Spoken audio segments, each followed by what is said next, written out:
Welcome back, everybody, to Hanging with the Hoopers podcast. Tim and Andrew Hooper, your hosts, where we believe the attitude of leadership is everything. So very crucial. And Andrew, today we're going to talk about a very relevant topic. Super relevant. We wanted to pause in some of the things that we have been thinking about talking about because something we've been hearing about for the last couple of weeks, news, articles, online, TikTok, if you're on there, is this whole new conversation around quiet quitting, what it is, what it means. We want to talk about it. I'm sure there's a lot of different perspectives out there around quiet quitting, but I'm excited to kind of go through this one. Who invented that term? I have no idea. I don't really love the term. I don't love quiet quitting. I think there would be better things to call it, but that's what it's been dubbed, so we're stuck with it. There you go. But so give us a quick Reader's Digest version. What does quiet quitting mean? Super simple concept, right? Workers who are refusing or really just setting boundaries with the work they're doing versus the pay they get, the requests they're receiving to do more work. And the work from home environment has really accelerated what that looked like because, if you're sitting in an office, it's much easier for a manager to come in and tap you on the shoulder for an extra something or another to do, right? You're working from home, it's a little bit easier to close a laptop at 5 o'clock and be done for the day. Yeah. And in a lot of respects, that's the right thing to do, right? For your family and for everything else.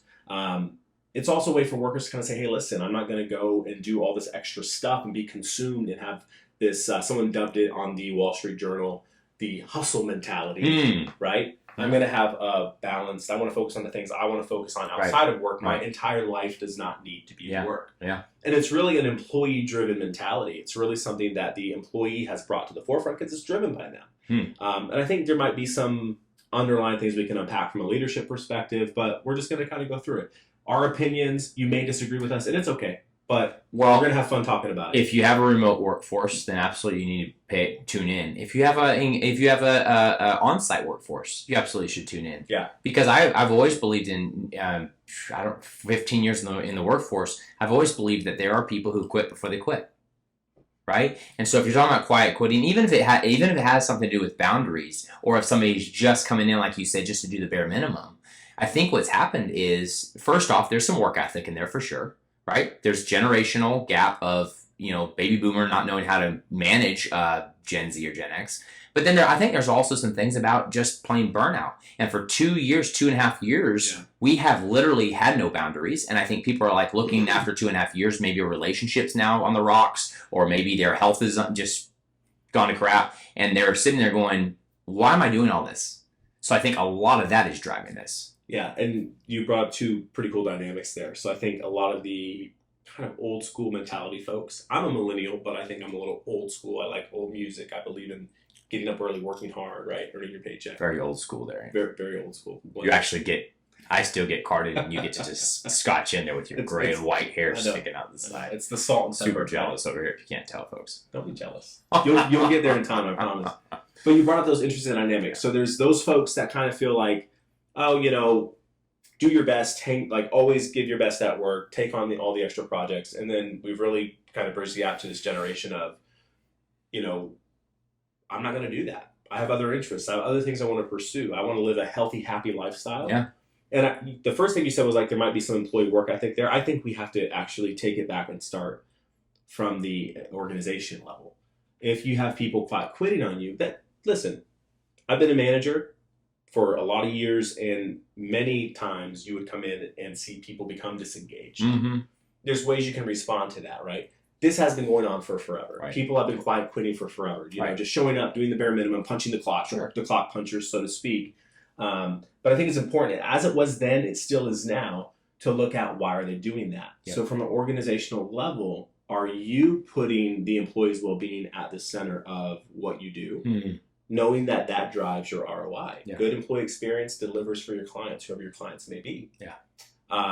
So starting with that and kind of working down the totem pole. Yeah. So if the organization has a healthy culture set from the top, right? But that's still happening, what's getting lost in the sauce in the middle? So what middle level managers are missing it? So then go to that level. Mid-level managers, folks that are leading different groups, are they the ones driving that kind of, hey, I'm going to text you at midnight or send you an email at 11 p.m. You're okay to do that. We're brothers, so I'm not telling you to send me emails late. That's okay.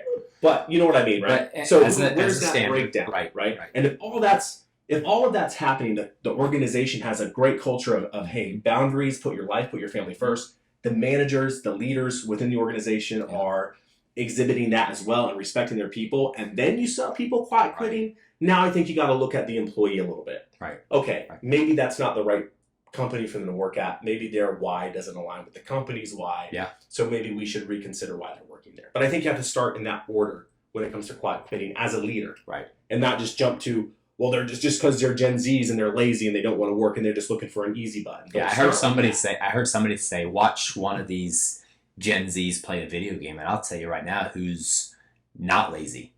They're not lazy at all. No. They're interested elsewhere. Right. Okay? They're not lazy. They're just interested elsewhere. If you're a manager or leader listening right now, please write that down. They're not lazy. They're interested elsewhere. How do you get their interest into what you are trying to get accomplished, and how do you get it to be where it's something they want to get accomplished?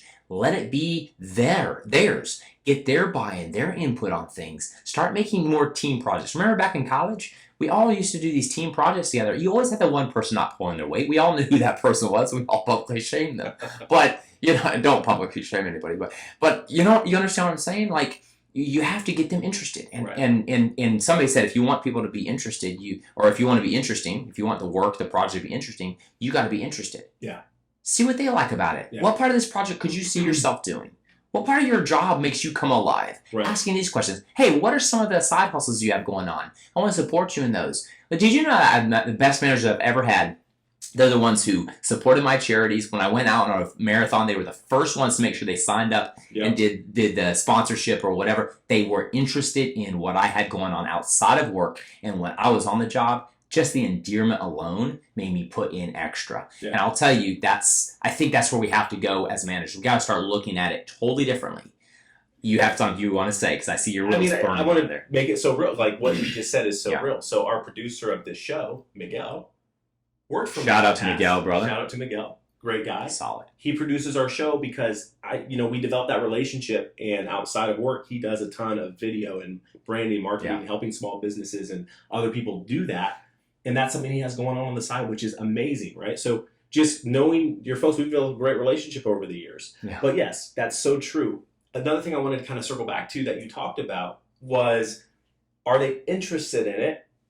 That could be the case. Or are we ensuring they understand how their contributions in that thing matter? Like, what does it do to help them accomplish what they actually want to accomplish? Wow. So if someone's trying to develop some sort of skill set, are we painting a good picture and helping them connect the dots, right? And that's going to be specific to the individual. So there's not a recipe for success on that. Wow. It's just a matter of, hey, having conversations and being a good human being, right?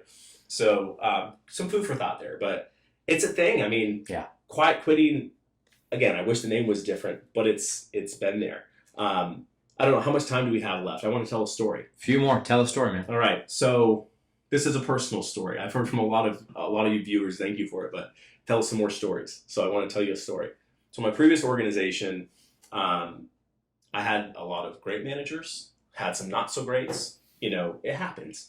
But my last 3 years with the organization, I moved my life from the West Coast, where I was, all the way out to the East Coast to help start a new market for them. And it was a great experience, right? And throughout the course of that happening, there were opportunities for promotion to more regional support type roles, where you're at a higher level of influence, you're working with senior leaders. And through the course of a year and a half, I applied and was runner-up for at least 4, maybe 5 roles. It's hard to remember now, but each one of those required a three interview process, going through the rigmarole, preparing for interviews, figuring out and understanding who your interviews are and building those relationships, circling back, asking for feedback when you didn't get the role. And I have to give credit to all these leaders. They were great at telling me, hey, Andrew, it's not a matter of if, it's just a matter of when. Keep doing what you're doing. So what I chose to do was to continue to double down on what was working where I was at. Yeah. I've seen this, and I think this applies to quiet quitting quite a bit. A lot of people get passed over for an opportunity that they wanted, and they're immediately looking to this, let me get out of this company, let me go somewhere else. And so for all the employees out there, this is kind of for you. you might feel like you want to quiet quit, right? But I will tell you, there's a high payoff. The relationships I built better because I kept a positive attitude in the face of not getting 4 or 5 roles in a row before I finally got one. Yeah. Man, that sucked. And then you told you were runner up every time. Man, that really sucked. But you keep it in perspective, right? And you continue to work hard, and that's where I think the employee onus is there. Like, stay consistent and don't quit because you don't get a role. And I love that you say that, because yes, there's a responsibility on corporate. Yes, there's a responsibility on us as managers and leaders in setting the tone, the culture, and generating that engagement. But there is absolutely an equal responsibility on an employee who's collecting a paycheck, who is showing up for that job and earning their livelihood, earning it, doubling down. Listen, if you're in a bad situation with a manager who is passing you over, who is not appreciating you, double down. What can you control? And then flip that back. If you're a manager and you're not appreciating your team member who's crushing it and killing it, somebody else will eventually appreciate them, and they'll probably be at your competitor. So don't let your people quiet quit. Tune in, be aware, and take action. I think, Andrew, the story you shared is so powerful. So thank you for sharing that. And yes, viewers, we are going to share more stories and more humor. This is powerful. I think we're going to talk a little bit deeper on some of the kind of offsprings of this conversation about appreciation. We have that topic coming up. Yeah. Not worrying about over appreciation, and then just the whole culture piece in generating that buy-in. So I'm excited. Looking forward to it. Yeah. A short one, but a good one today. Powerful. And, for all you out there reading the news or seeing this stuff about quiet quitting, just, control what you control in that equation. If you're a leader, control what you control there. Make sure you're not asking and going outside of the parameters of the workspace for your folks. Yeah. And if you're an employee, really take a look at, am I just jumping on a trend? Yeah. Because I think it's cool. Right. Or, does my organization deserve my best effort? If I am being respected, I am being treated like a human being. I think there's definitely 2 sides to this equation.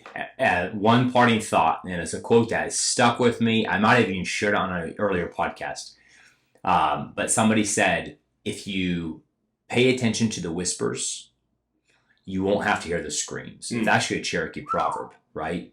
But somebody leaves or exits the company, and it's like, oh, this huge meltdown. Oh my goodness, no one saw that coming. If you actually listened or watched, you would have seen that person quiet quitting on you earlier on. Man. Just unchecking out of stuff, right? Yeah. Tune into your gut managers and listen to the whispers. Andrew, stay tuned. That's perfect tee up, because I think one of our next podcasts is going to be, as a leader, are you in your own Truman Show? We're going to unpack that a little bit. It's going to be good. Are you listening to those whispers? All right, we'll see you next time, guys. Thank you.